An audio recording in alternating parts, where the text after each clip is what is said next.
1. Questions 1 to 4. You will hear a talk about a museum. You should answer the questions as you listen because you will not hear the recording a second time. First, you have some time to look at questions 1 to 4.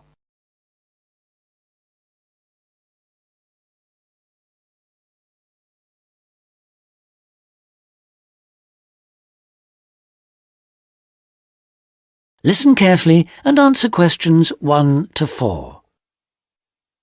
Welcome to the Museums UK audio series, a collection of downloadable audio files introducing the best of British museums. My name's Sam Cooper, and in this file I'll be introducing the Ashmolean Museum of Art and Archaeology in Oxford, with its fabulous collections of Eastern and Western art, antiquities, casts and coins. It's one of the oldest public museums in the world, and it's actually part of Oxford University, though it's free to go in whether you're a student or not. You'll find the main museum in Beaumont Street, near the centre of Oxford, close to both the railway station and the bus station. Opening hours for visitors are from 10 o'clock in the morning till 5 in the evening on Tuesdays to Saturdays, 12 to 5 on Sundays, and 10 to 7 on Thursdays in the summer months. It usually closes for 3 days over Christmas, a couple of days at New Year, and 3 days for the St Giles Fair in early September. You can take photos in the galleries, but only with handheld cameras and not using flash or lights, which can do serious harm to exhibits. Also, as long as you follow all the copyright regulations and you get permission from the staff on duty, you can ask for antiquities documents of less than 100 years in age to be photocopied at a cost of 5p per A4 sheet. Before you hear the rest of the conversation, you have some time to look at questions 5 to 10.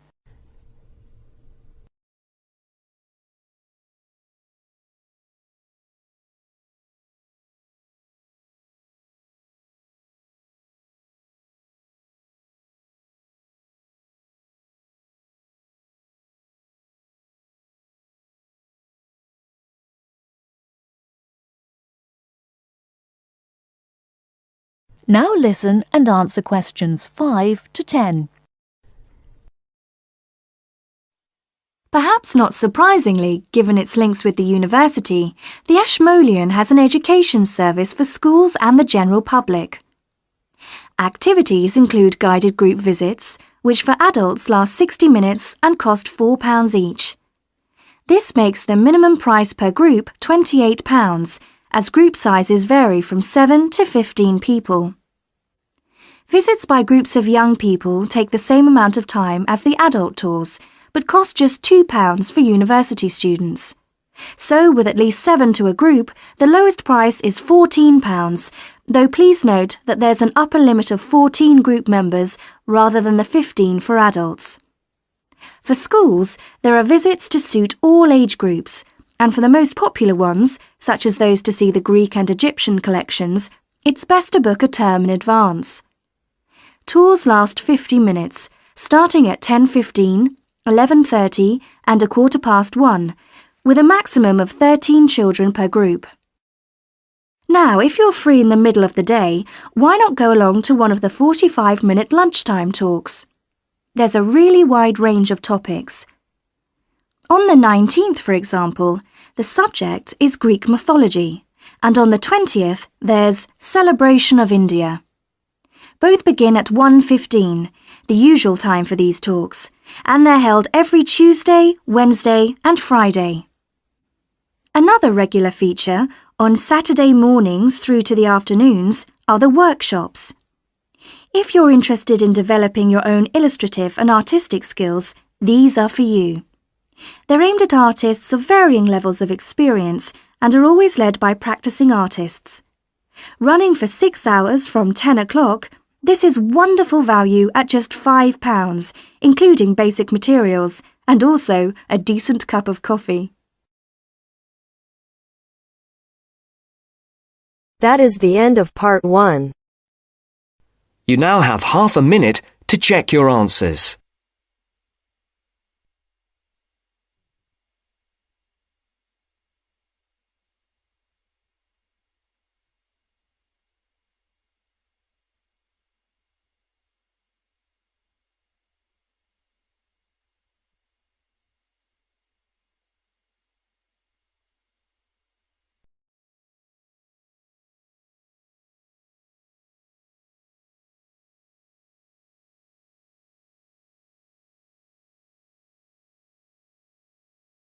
Now turns to Part 2.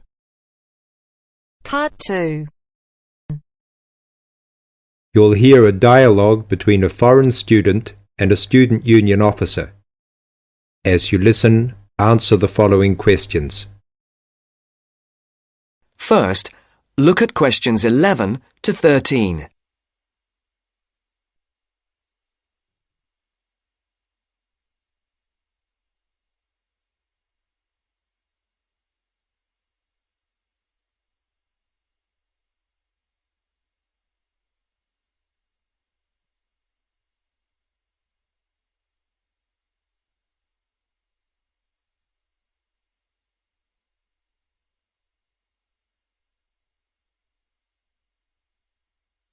As you listen to the first part of the interview, answer questions 11 to 13.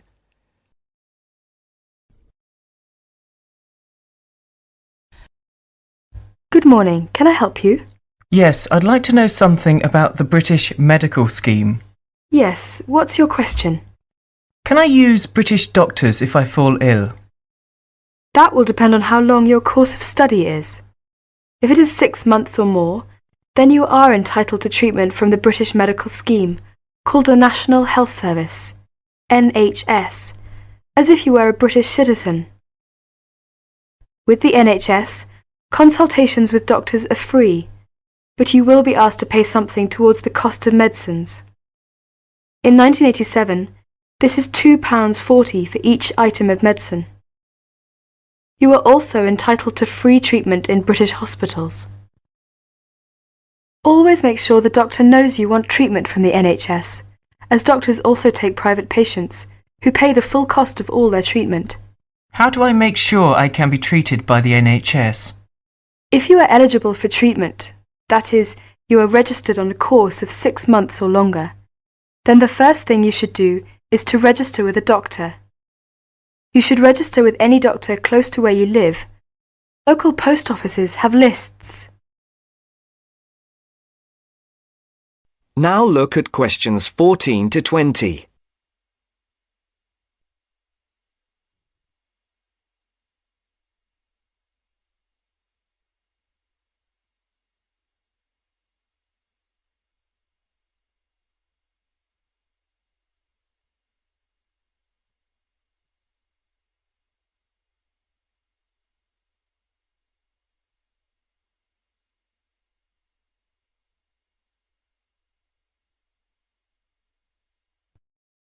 All you need to do is visit the doctor or the doctor's receptionist during consulting hours and ask to be included on the doctor's list of patients.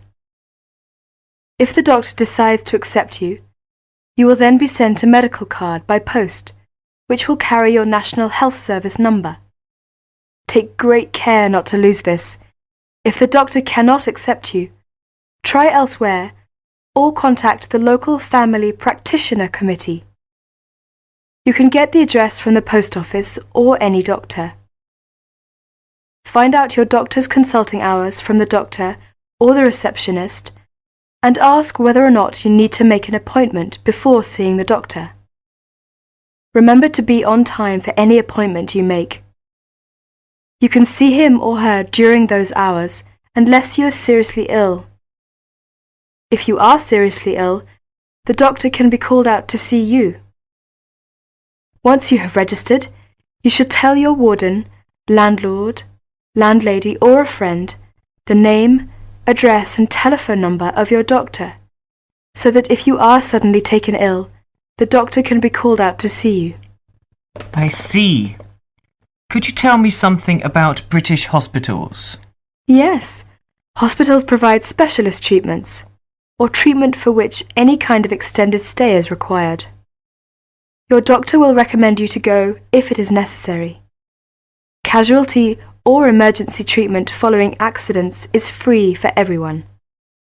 As not all hospitals provide such services, you should find out which local hospitals do, in case you ever need treatment. How about dental care in Britain? You can find lists of dentists who give National Health Service treatment at local main post offices. You do not register with a dentist, but you should ask whether they are willing to give you NHS treatment, as dentists are free to accept or refuse patients, and to provide private treatment only. If you are accepted, you should give the dentist the NHS number which is on your medical card. There is a charge for all dental treatment. For basic treatment, this could be up to £17. More extensive dental treatment will cost more if you are not registered with a doctor. You will have to pay the full cost of dental treatment as a private patient. You will have to make an appointment to see your dentist and should give notice if you are unable to attend an appointment, or you will be charged for loss of time. You should try to have your teeth checked at least once per year by the dentist. From the NHS, you are entitled to a free 6-monthly checkup. Thank you very much. This helps me a lot.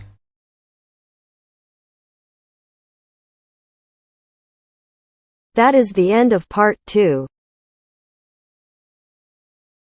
You now have half a minute to check your answers.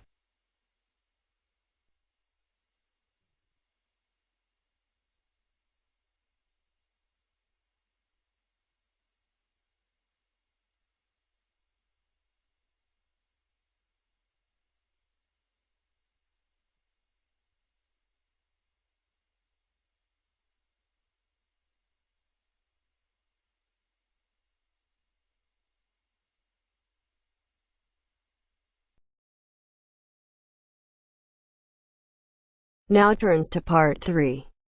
Part 3. You are going to hear a conversation between Sally and Ben. They are new college students. You now have some time to read questions 21 to 25.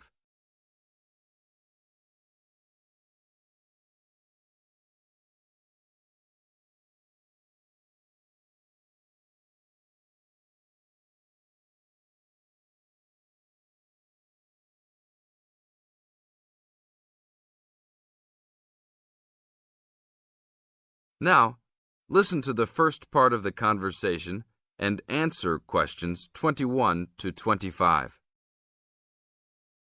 Hi, Ben. Sally. How are you? Fine. I wondered if I'd run into you. When did you get here? I only arrived last night, just in time.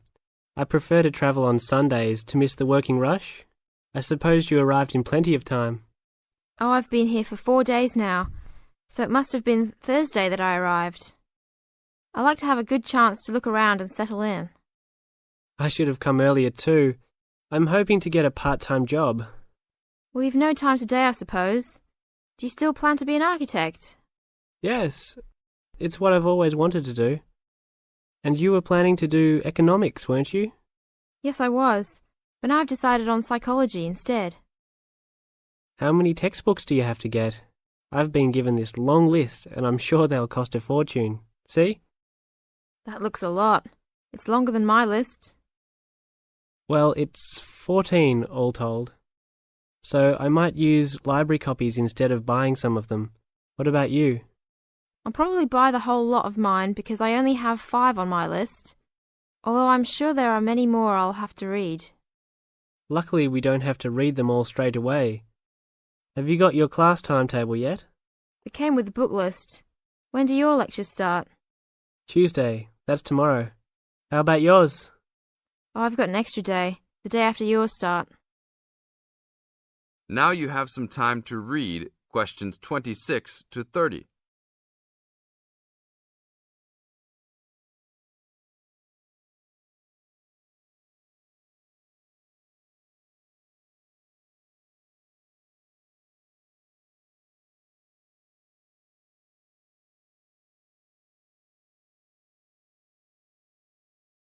As the conversation continues, they are talking about their new college life. Listen carefully and answer questions 26 to 30. It's nothing like school, is it? Not so far, and the lectures will certainly be different. Do you have any special approach for keeping up with lectures and the amount we have to read? Well, I usually try to read every word in a book, in case I miss something important. So I suppose I'll try to write down every word of the lecture if I can. Oh, I couldn't do that. I'd get cramp in my fingers and I wouldn't really hear what was being said. I usually skim a book when I read and underline key parts, so I guess I'll try to make notes on the main points of the lecture. Have you thought of using a cassette recorder? You mean to record the lecture? Yep. Then you could make really good notes. Is it allowed? I think so. It must be. Plenty of people seem to do it. It has to be better than trying to write every word as you listen. Anyway, what's your first lecture about? Oh, it's on the Industrial Revolution. The Industrial Revolution? Sounds boring to me. Not really. It made a big difference to everything, including architecture eventually. So what's your first lecture about? It's about what separates humans from other animals. Okay. Look, I was on my way to the library to check out some of these books on my list. I have a tutorial paper to give in a couple of weeks. Oh, what's the topic? Well, I think our lecturer must have trouble thinking up topics. The topic is, why study architecture? I don't know. It could give you a chance to set out what you want to do. I guess so. Have you been given any tutorials to do yet? Yes. Mine is called Needs for Sleep. Sounds almost as interesting as mine. That is the end of part 3. You now have half a minute to check your answers.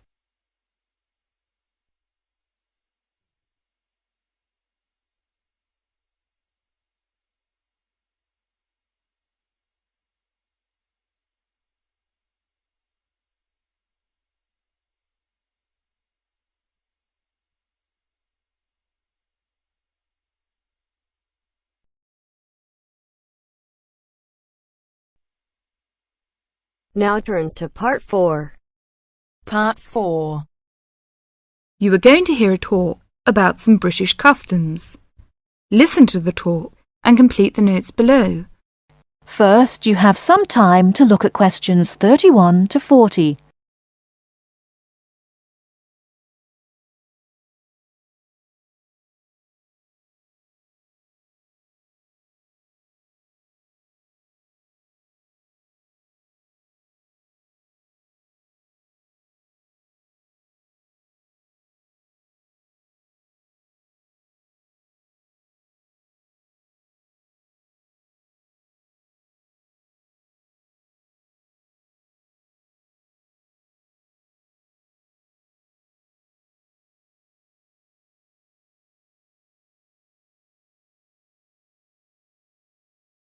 Now listen carefully and answer questions 31 to 40. Good morning. My name is Marsha Smith, a counsellor here at the Student Services section of the university, and this morning I'd like to talk to you about visiting a British home. This may help you to cope well with your study and social life in Britain. There is a commonly quoted saying in Britain, "An Englishman's home is his castle," which sums up the importance we give to our own bit of private territory. If you are living in a British home, or are invited to visit or stay with someone, it is important to act thoughtfully. For example, be punctual for meals and, if you know you have to miss one, let your host know as soon as possible.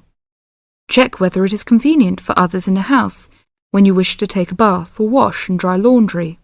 And unless your host employs someone to do the housework, you are expected to make your own bed and keep your room clean and tidy yourself.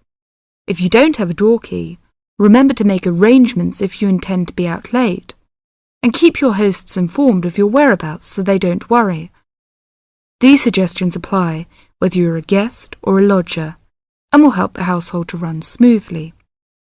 If you're staying as a guest of a British family, or even visiting for one meal, it is customary to take a small gift of flowers, chocolates, or something to drink. Don't spend too much, as this could embarrass your hosts. If you're staying for several days as a guest, it is usual to give a small present when you leave. Usually, you will get onto first-name terms with people you meet quite naturally and quickly. If you're unsure, continue to use their family name, surname, and title until they ask you to use their first name. Older people, and those with whom you have a more formal relationship, may prefer to stick to surnames, for example, Dr. Smith or Mrs. Smith. If you're going to eat with British people or to stay with a British family, you may want to know if there are things that they normally do or don't do at the table. Rather than worry too much about rules, you may like to watch other people and copy what they do. It also helps to understand a few customs first. Both at home and in restaurants, people normally wait until everyone has got their food before they start eating. However, they will start before this if someone says, "Please don't wait," or "Don't let it get cold." When people have started, they keep their cutlery, knives, forks and spoons on the plate when they are not using them, and leave them on the plate when they finish the course. For each course, different cutlery is used. You may also notice that people don't usually spend much time at the table talking, drinking and smoking. In fact, after dinner at home, it's fairly common for everyone to leave the table together and have coffee in the living room. If you are staying with a family or visiting informally, it's usual to offer to help with household chores, for example, clearing the table and washing up the dishes after a meal. Even men are expected to offer, though you may not be accepted. At a more formal meal, however, the host won't normally expect guests to help. That is the end of part 4. You now have half a minute to check your answers.